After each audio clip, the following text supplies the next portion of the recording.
이번에 기다리고 기다리던 기업 하나의 주가가 뚝 떨어졌어요. 그게 바로 페이스북인데, 페이스북이라고 하면은 우리가 이제 대표적인 기업이잖아요. 빅테크 기업 중에서도. 그 중에서도 메신저에서는 압도적인 세계 1위, 광고 매출로 치면은 구글보다 다음인 세계 2위. 어마어마한 기업이에요. 근데 이 기업의 주가가 굉장히 많이 떨어졌습니다. 그래서 이거 기회 아닌가? 라고 이제 봤었고, 그랬더니 이유를 보니까 우리가 알다시피 많은 문제들이 있죠. 뭐 내부 고발부터 시작해서 상원에다가 지금 이번에는 연방정부에서 조사까지 들어오기 시작하고 빅테크 규제에 이제 타겟이 됐는데, 그러면서 주가들이 많이 하락을 했어요. 그런데 이익은 떨어지지 않았어요. 그러면서 페이스북 투자는 어떨까? 이 위기를 넘어만 간다라고 하면 페이스북 괜찮을 것 같은데 라고 고민을 하고 있었는데, 마침 또 주커버그가 나와가지고서 우리 사명을 바꿉니다.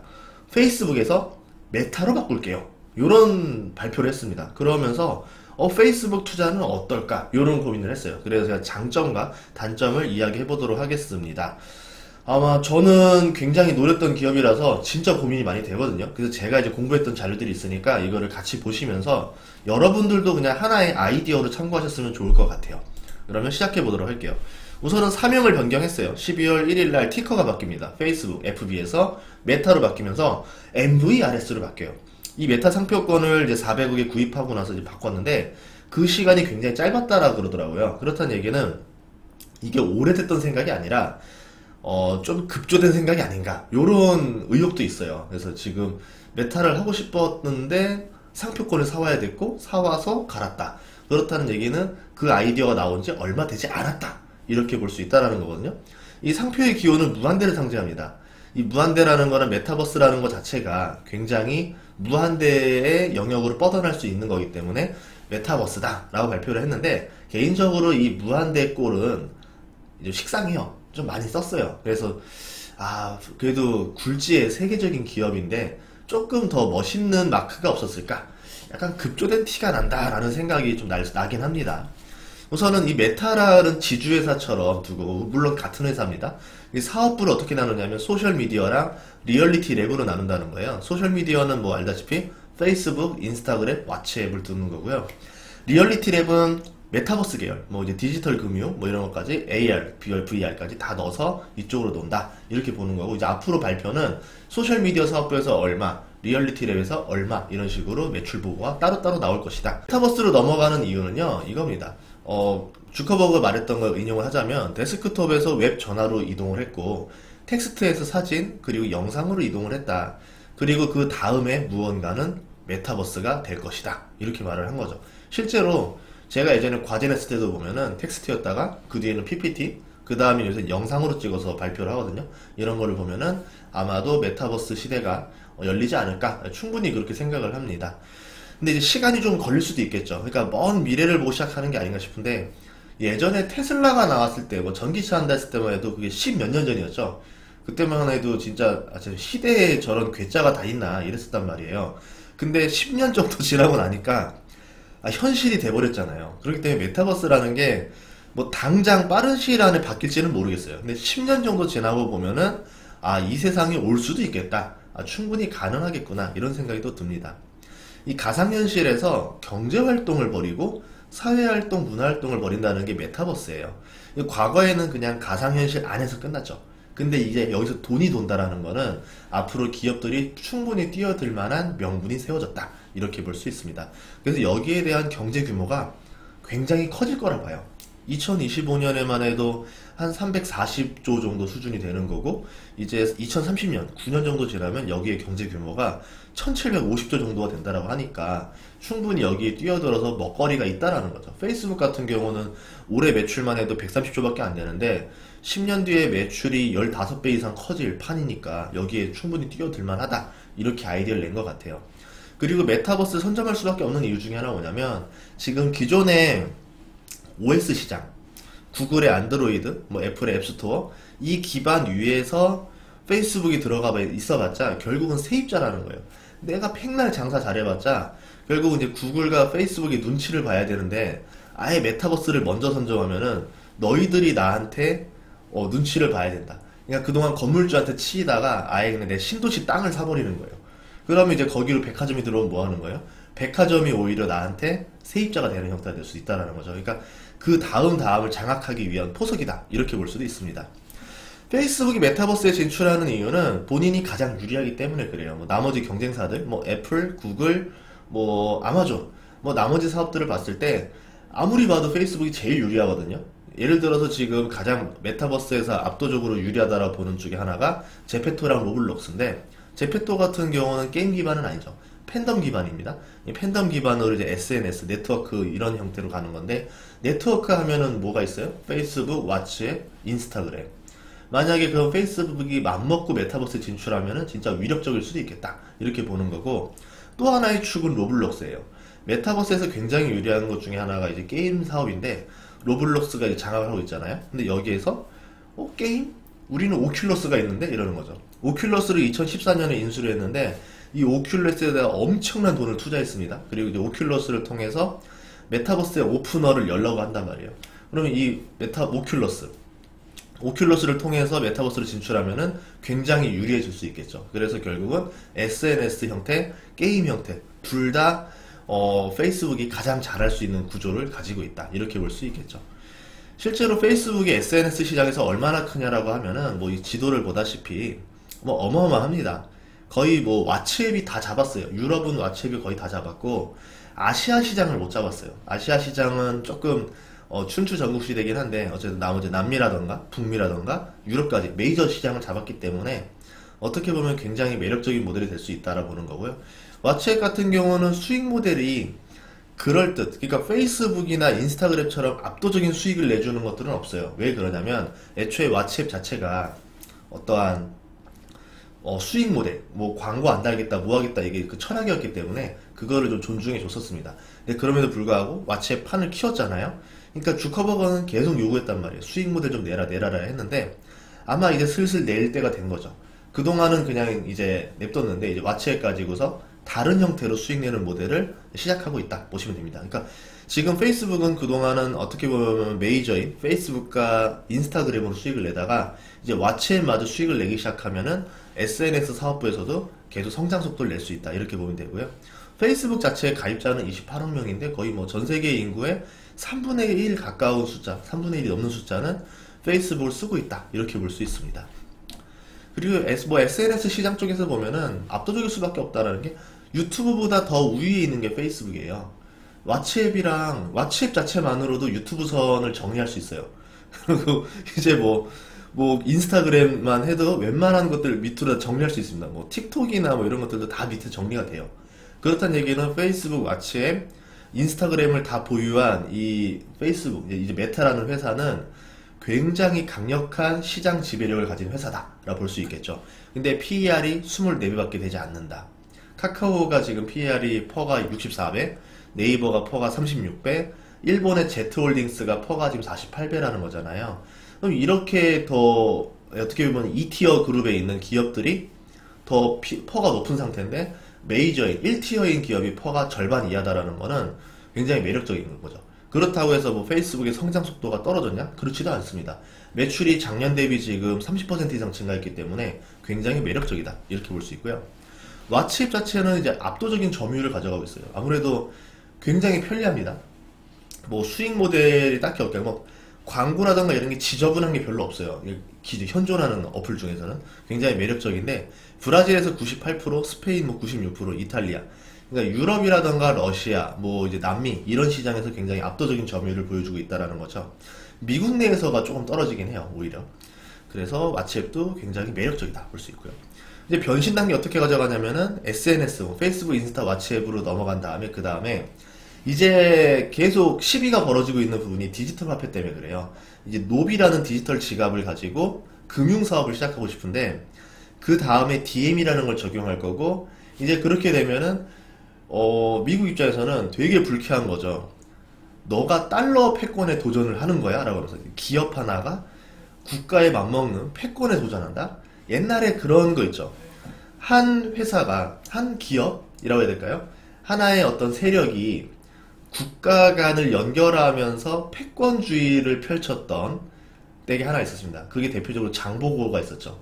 해상 세력 장보고가 어떻게 보면 당나라와 신라를 이제 무역을 하면서 일본까지 무역을 하면서 삼각 무역을 하면서 어마어마한 세력을 떨쳤었는데 굉장한 압박을 받아요. 이제 그렇게 됐다는 건데 마찬가지로 페이스북도 탈미국이잖아요. 그런 상황에서 세계적으로 이제 각 나라마다 금융이라는 지배를 가지고 있는데 그 금융을 탈금융을 해버리겠다라고 하니까 굉장히 지금 불편한 입장이 된 거죠. 이게 어떻게 해결될지를 봐야 될 것 같습니다. 물론 이것도 해결할 수 있는 묘수가 몇 개는 있어요. 그래서 이게 돌파될 수도 있다라고 보긴 하거든요. 어쨌든 이 다음에 나오는 게 가상세계라는 거예요.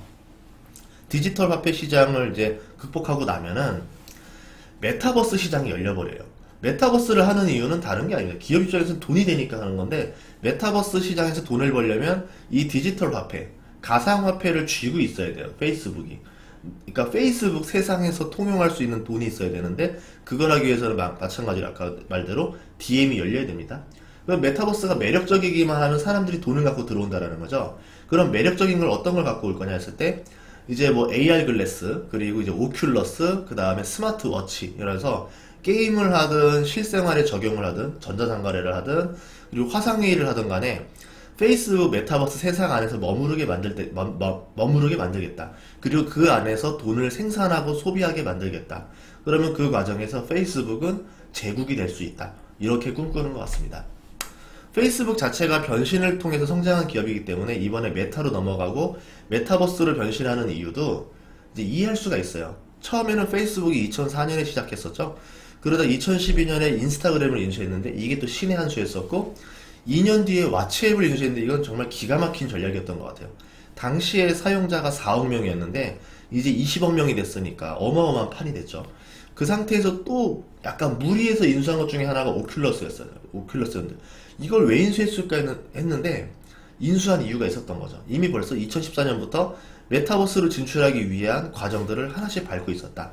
2019년에는 비트게임즈라고 해서 오큘러스 밑으로 넣어줬는데, 오큘러스가 진출하기 위해서는 게임을 가져야 되는 거고, 이 비트게임즈를 가져가면서 앞으로 이제 오큘러스를 통해서 게임을 붙여가지고 메타버스 세상을 열겠다라는 거를 볼 수 있었다라는 거죠. 그러면 이것들이 다 결합됐을 때 최대한의 사용자와 가상화폐를 소모할 수 있는 게임들, 이것들이 메타버스를 변신한다고 하면은 굉장히 강력한 기업이 될 수 있겠다라고 보는 거예요. 그래서 페이스북의 신형 무기 4가지를 뽑자라고 하면은, 첫째는 오큘러스 퀘스트 2였고, 두 번째가 이제 AR 글래스였어요. 이게 이제 전자상거래랑 많이 연동이 될 겁니다. 페이스북이 조만간 전자상거래에 진출할 거예요. 이제 인도에서 지오의 지분을 들어갔단 말이에요. 인도에서 지오로 들어가고 지오가 인도의 전자상거래 시장을 시작한단 말이죠. 그러면은 페이스북에 AR 글래스가 접속됐을 때 이 전자상거래 시장은 굉장히 다용도로 됩니다. 전자상거래와 실물 상거래가 연동되는 게 AR 글래스로 될 수 있다고 보거든요. 제가 볼 때는 그것도 있었고, 메타라는 스마트워치도 굉장히 매력적인 게, 일반적인 스마트워치는 워치의 기능만 있는데 메타에서는 화상회의를 할 수 있게 카메라가 달려 있습니다. 이 카메라를 통해서 내가 편하게 언제 어디서든 간에 회의를 할 수 있다는 거죠. 스마트폰 같은 경우는 내가 걷다가 멈춰서 들고 해야 되는데, 시계는 뭡니까? 이렇게 해서 할 수 있겠죠. 굉장히 편리하게 할 수 있겠죠. 아니면 내가 시계 각도에 따라서 다른 일을 하면서 화상회의를 할 수도 있습니다. 이 시계를 되게 다용도로 쓸 것 같아요. 이제 앞으로 오픈되면 되게 기대가 좀 되는 거고, 마지막으로 가장 기대되는 강력한 신형 무기는 DM이라는 게 있어요. 이 DM을 가지고 앞으로 어떤 일들을 벌일지 아마 메타버스에서 굉장히 중요한 통용될 것이다. 이 DM을 가지고 생산을 하고 소비를 하는 제국을 만들 하나의 화폐가 되지 않을까, 이렇게 보고 있습니다. DM을 뽑은 이유 중에 하나가 아까 말한 대로 기업이 실제로 돈을 보유하기 때문이 되는 건데요. 이 DM 자체는 가치가 스테이블 코인이라서 화폐랑 연동이 됩니다. 뭐 1달러당 1DM 뭐 이런 식으로 연동을 붙이기 때문에 DM의 가치가 폭발적으로 늘어나는 형태는 아니에요. 만약 그렇게 됐다라 그러면은 미국 연방이라던가 상원 의원들이 허가를 절대 주지 않으려고 하겠죠. 그래서 나름대로 지금 피해가는 방법 중에 하나가 이렇게 연동, 스테이블 코인으로 만들어 놨고요. 물론 코인은 또 바꿀 수도 있어요. 이거 어떻게 될지 모르는 거예요. 그리고 DM으로 한다는 가정하에 어떠한 사업 구조냐라고 하면, 예전에 금을 예치하는 걸 담보로 금 교환증을 써서 금융업을 했던 초창기 은행들의 모습을 띄우고 있습니다. 뭐냐면 DM을 100조를 팔았어요. 메타버스 시장을 통해서. 그래서 사람들이 100조라는 현금을 페이스북에다가 바치고 이제 뭐 그 안에서 가상화폐를 합니다. 근데 그 와중에서 사람들이 난 재미없어라고 하면 돈을 인출해서 빠져나갈 거 아니에요.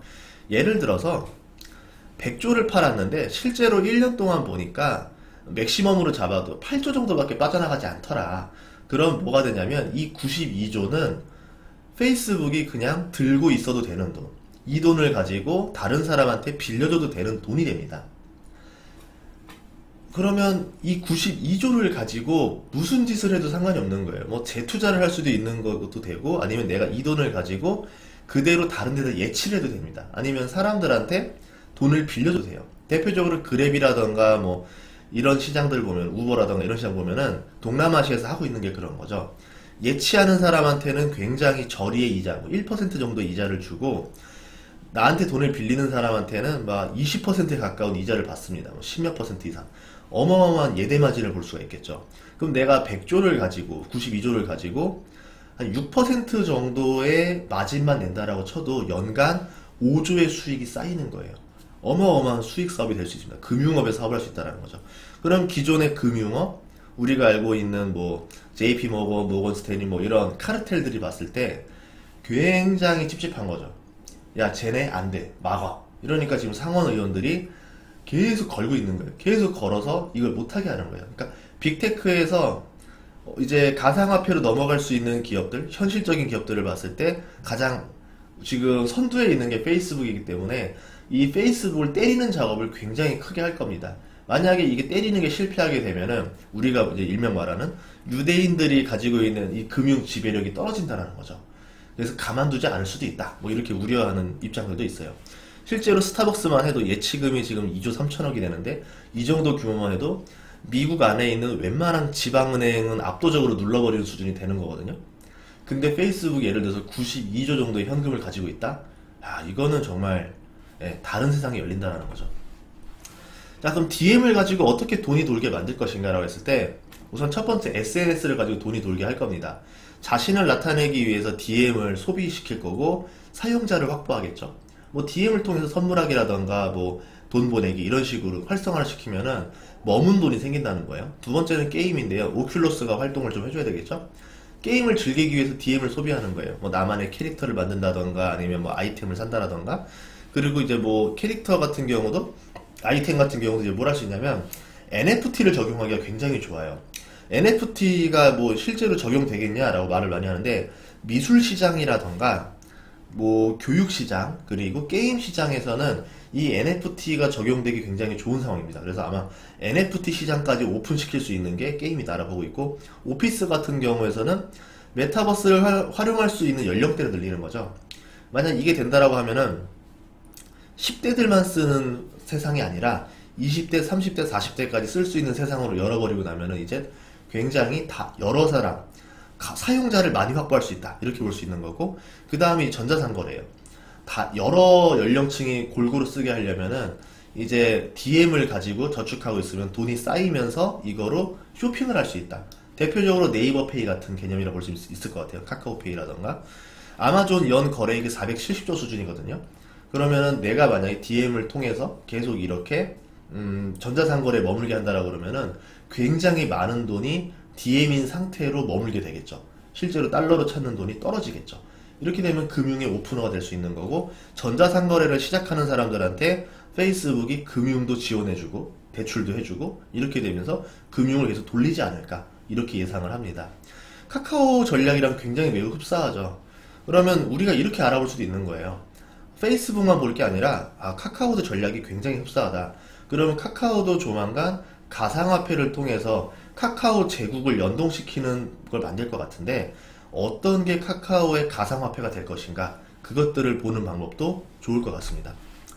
스테이블 코인에 대해서 이야기를 하자고 하면 아까 말한 대로 달러와 연동이 됩니다. 원래는 그 리브라라는 걸 하려고 했는데 복수 통화로 연동되는 걸 하려고 했더니 굉장히 많은 규제가 왔어요.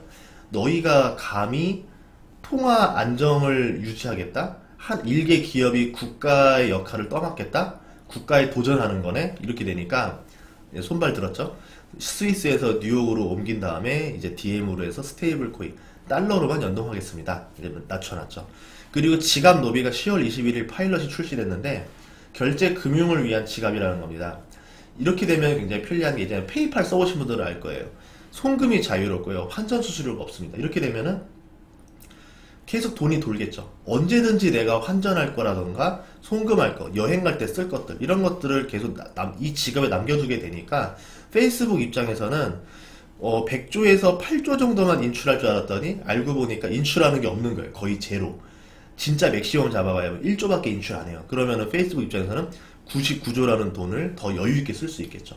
이렇게 위해서는 지갑 노비를 더 확대해야 된다 이렇게 보는 거고, 우선은 팍소스 달러를 썼어요. 지금 스테이블 코인 DM을 쓰자니까 눈치가 보여서 팍소스 달러를 썼는데 향후에 어느 정도 좀 적응되고 나면 DM으로 대체할 것이다 이렇게 보는 거죠. 팍소스 달러 같은 경우는 이미 시장에 있는 가상화폐거든요. 이게 시가총액 8위 정도 될 거예요. 근데 이제 DM으로 해서 페이스북 자체적으로 다 내부로 돌린다 라고 보면 될 것 같고요.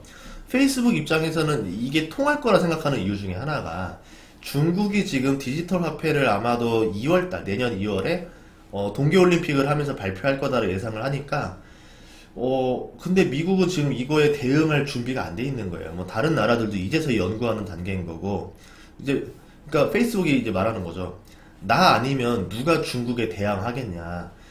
페이스북의 디지털 화폐를 허락해 달라. 허락해야지만 중국의 디지털 화폐에 맞설 수 있다. 그러지 못하면 중국의 디지털 화폐가 전 세계를 바로 장악해 버릴 거다. 그럼 미국 입장에서는 굉장히 두려워하는 그것을 페이스북이 지금 던지고 있는 거죠. 내가 대신 싸울게. 그러니까 허락을 해줘. 굉장히 명분이 또 그럴듯 하거든요. 그러면서 또 이제 디지털 화폐 시장으로 페이스북이 또 넘어갈 수 있다. 이렇게 보는 것도 있고요. 그래도 지금 상원 의원들이 계속 지금 이거를 규제를 하고 견제를 하는 이유 중에 하나는 뭐냐면, 자금 세탁 우려가 있다. 만약에 검은 돈을 다 이거 DM으로 바꿔가지고 지갑 노비에다 집어넣은 다음에 뭐 카르텔 세력들, 뭐 마약 카르텔이라던가 이런 사람들이 이렇게 돈을 이걸로 다 돌려버리면 어떻게 막을 거냐? 방법 있니? 막을 방법 없어요. 예, 그렇다는 단점이 있다는 거고. 그럼 페이스북이 통화를 안정시킬 거예요. 만약에 달러라는 게 되면 우리가 말하는 그거 있었잖아요.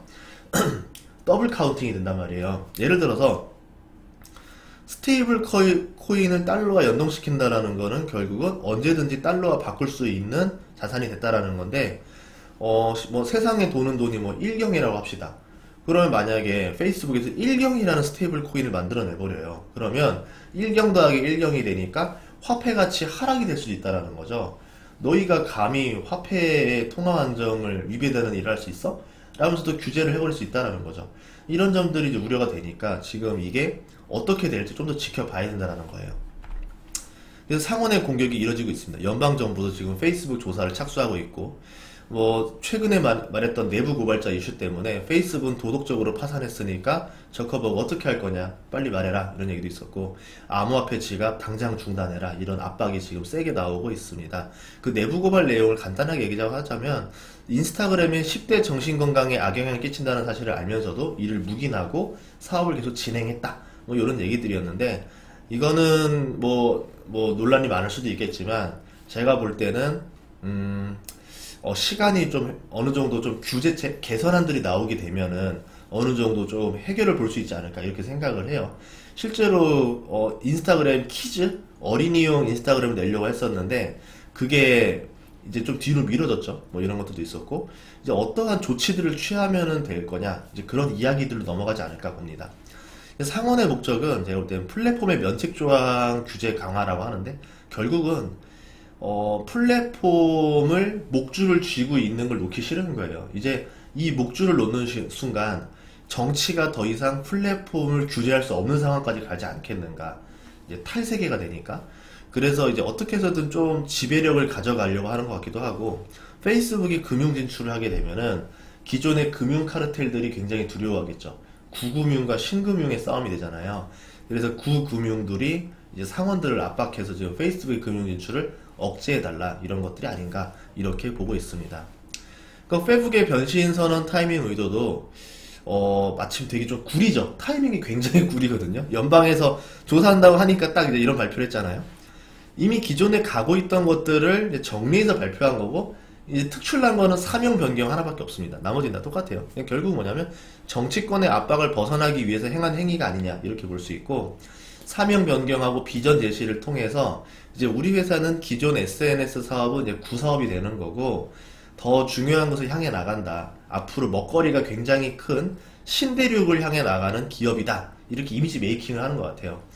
그 당시 때 보면은 중세시대 때 신대륙 발견이라는 걸 통해서 신대륙을 통하고 제국을 확장시키면서 더 강력한 제국을 해서 우리나라를 지키겠다. 이제 이런 관점으로 하면서 굉장히 많이 핍박을 유지했었단 말이죠. 이런 것들에 대한 이미지 메이킹이 아닌가 좀 보고 있고요. 어느 정도 불만세를 누르기 위한 작업이다 생각했었고, 물론 메타버스 자체는 굉장히 중요합니다. 그리고 페이스북이 거기서 굉장히 앞서 나가고 있는 것도 맞아요. 2025년에 330조, 2030년에 1740조로 늘어나는 시장이기 때문에 이 시장을 먼저 깃발을 꽂겠다. 뭐 이건 당연한 얘기죠. 굉장히 매력적인 얘기이기도 하고요. 이런 말들을 하면서 연방정부의 조사를 누그러뜨리고 디지털 화폐 시장을 돌파하고 그 다음에 메타버스의 이미지 선점 효과까지 누리려는 일석삼조의 효과를 보려는 게 아니냐 이렇게 생각을 하고요. 제 생각을 뭐 말하자고 하면 코로나가 길어지면서 삶의 변화도 온다라 생각을 해요. 그래서 그 중에 하나가 가상현실이고 이제 원격 회의라던가 원격 진료의 수요가 나날이 증가할 것이다. 코로나가 끝나도 증가할 것이라 봅니다. 메타버스가 아주 빠르게 현실로 다가오는 건 어려울 거예요. 솔직히 말하면은. 그런데 인간은요, 점점 더 편한 것을 택하려는 본능을 가지고 있어요. 인간의 본능에 투자해야 됩니다. 인간이 점점 불편한 것을 택하려고 한다? 그렇지 않아요. 제가 예전에 유튜브가 있는데도 불구하고 오디오 시장, 한창 그 오디오로 대화하는 프로그램 있었잖아요. 글로벌 그거. 저는 그게 안 뜰 거라 생각했던 이유 중에 하나가 뭐냐면, 영상으로 봐도 되고 유튜브를 활용하면 되는데 왜 굳이 내가 불편하게 그 어플을 다운받아서 다시 또 사람들끼리 이걸 연결해서 해야 되느냐. 클럽하우스 있죠. 이걸 왜 해야 되느냐 생각했단 말이에요. 결국은 클럽하우스는 반짝 인기를 얻었을지언정 결국 사람들의 편리함에 반했기 때문에 확장되지 못했습니다. 지금 플랫폼들이 성장하는 이유는 편리함 때문이에요. 예전에는 우리가 은행 어플 접속하려 해도 공인인증서 버튼 다 누르고 하고 비밀번호 누르고 했는데 그게 귀찮아서 비밀번호 6자리 눌렀죠. 이제는 그게 귀찮아서 지문 등록을 하고 그게 귀찮아서 홍채 인식으로 바꿔왔습니다. 점점 더 편리한 것을 갈 것이다. 그렇다는 얘기는 메타버스 시장이 아마도 플랫폼들을 기반으로 나간다라고 하면은 꽤나 편리하기 때문에 사람들이 시도하지 않을까라고 보는 거예요. 그리고 이제 과거와 다르게 메타버스를 찾는 이유는 한번 편리함을 맛봤잖아요. 예를 들어서 회의인데 여러 사람들 각자 모이세요라고 하면은 너무 귀찮은 거예요. 이러겠죠. 아, 나 못 가. 뭐 20명이 전국에서 모여야 되는 자리인데 이제 다 모이게 하는 게 너무 힘든 거예요. 그 사람들을. 근데 어떻게 합니까? 오프라인 모임과 메타버스 모임을 병행하는 방식을 쓰다가 나중에는 다 메타버스로 대체하는 시대가 오지 않을까 이렇게 생각을 하고 있습니다. 그래서 기존의 강력한 사업을 보유하고 있으면서 고평가된 주가 상태가 아니고 앞으로 메타버스라던가 디지털 화폐에 도전할 수 있다. 이렇게 페이스북의 조건들을 봤을 때 그러면 나쁘지 않은 투자다. 이렇게 저는 생각하고 싶어요. 그래서 페이스북의 주식을 한번 분석을 해봤습니다. 주가는 많이 떨어졌죠. 380달러 근처까지 갔다가 지금 떨어졌으니까 대략적으로 20% 가까이 주가가 떨어졌습니다. 빅테크 기업의 주가가 20% 정도 떨어진 거면은 굉장한 저점이에요. 예를 들어 애플, 구글, 아마존 이런 것들을 비교해 봤을 때 20% 하락이면 역사적인 하락에 속하는 거고 굉장히 우리가 한 번쯤 매수를 해야 되나 고민을 해봐야 되는 타이밍은 맞아요. 그러면 이 실적이 무너질 것이냐 아닐 것이냐도 우리가 봐야 되겠죠. 물론 CEO의 도덕성도 굉장히 중요한데 그 부분에 대해서는 약간 조금 고민되긴 합니다.